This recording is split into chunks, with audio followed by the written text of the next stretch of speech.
Hey everyone, this is Jana here, and welcome to these talks. I'm going to share with you talks about craniosacral therapy, and this is part of my part of Quantum Biointelligence, the business that I run. And really, what I feel is most valuable is to listen to the intelligence of the body. And when we do that, we come more into the present moment. And what animates the body is something we can't necessarily see, but we can feel. And in ancient um, technologies, really, Tai Chi, Qigong, yoga, the Vedas, Ayurveda, these technologies and practices have at their core the essence of spirit, really, and that's what animates the body. And it's almost a taboo word, but at the same time, super commercialized in modern day. Really, what we're doing is having a deeper listening experience of what it means to be alive.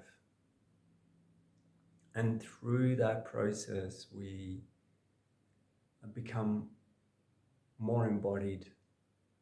And stress isn't actually an enemy in our lives, as uncomfortable and as difficult as it can be to experience stress and trauma and all those things that challenge us.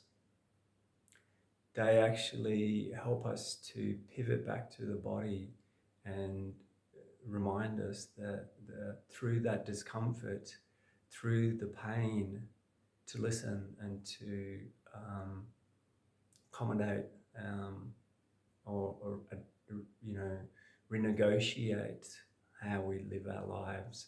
And often the message is to either slow down or to stop altogether, whatever it is that we're doing, whether that means pulling our hand out of the fire or putting the brakes on when we're driving. The body's always signaling us, especially in times of discomfort, to listen. And this is the profound opportunity that our nervous system offers us.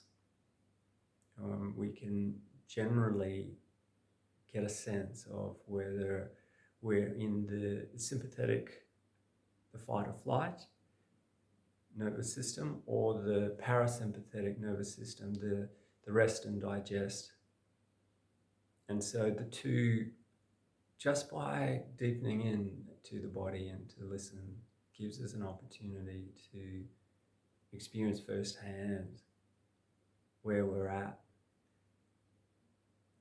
And while we're there, I also want to touch on the vagus. So Steve Porges, who wrote the book Polyvagal Theory, talks about polyvagal, poly meaning that we have more than one, and which means more. There is actually more than two, the sympathetic and the parasympathetic, and the vagus system in the body helps us to engage socially. And so often when we feel overwhelmed and anxious, stressed, highly vigilant, afraid, whatever it is that we're feeling, out of our depth, one of the first things to go is the social engagement system, which is part of the more evolved human brain, what we call the neocortex. And we tend to shift out of that into the more primitive brain. So when we are able to listen to the body, we can actually experience a greater degree of health. And it's not so much about forcing ourselves into the social engagement system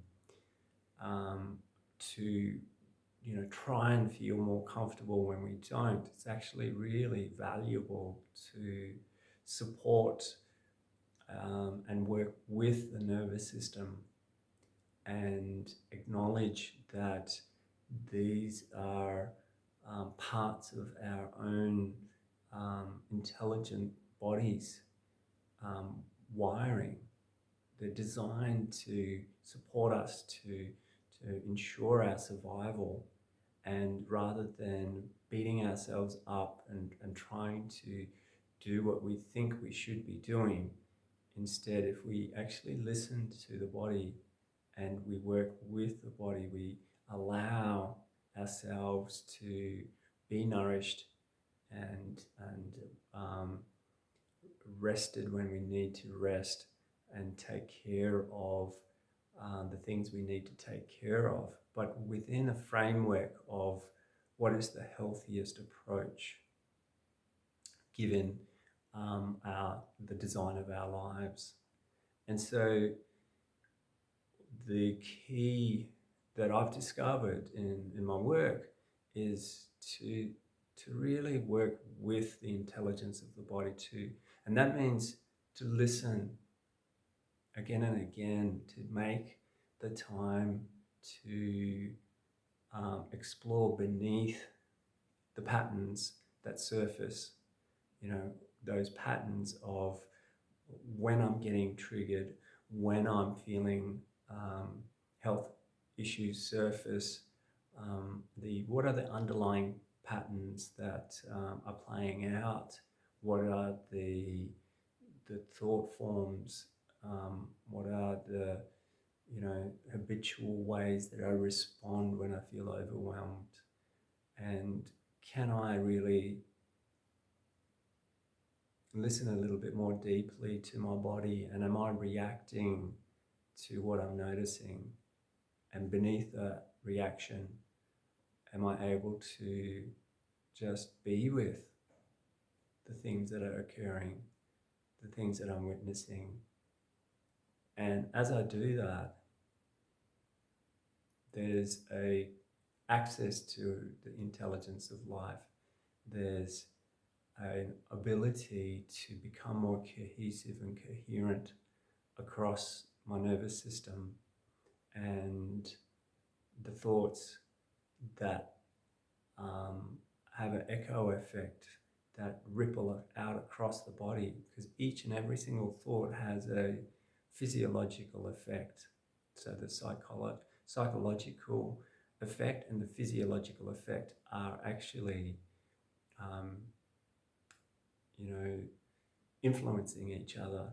And so the more and more awareness we have around that, the better access to health we have.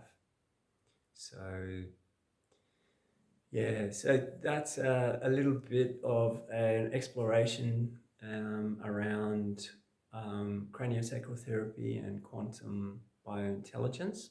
To finish with, let's drop into the body wherever you are. I suggest that you don't do this while you're driving. And if you can, just take a moment to just deepen into the gravity, the weight of your body, and just notice what it means to actually be in your body. And as you integrate into the global awareness of your body and all the different systems within your body, you can notice the breath, and also consciously aware of the mind and the emotions. And in that awareness, just let every aspect of your being come into a more spacious awareness of just being present with all of what it means to have a body and to be alive. And as you're listening to the body, also noticing the space that you inhabit that is around you.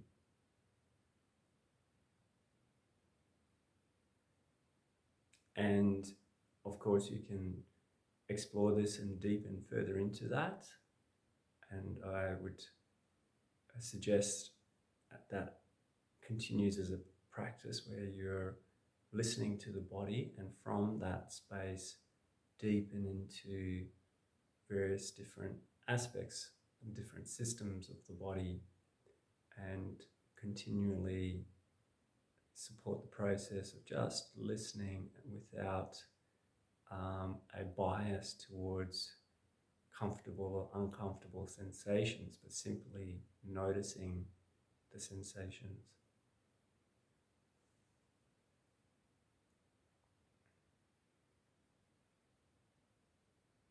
So thank you for listening and joining me today, and I look forward to sharing more with you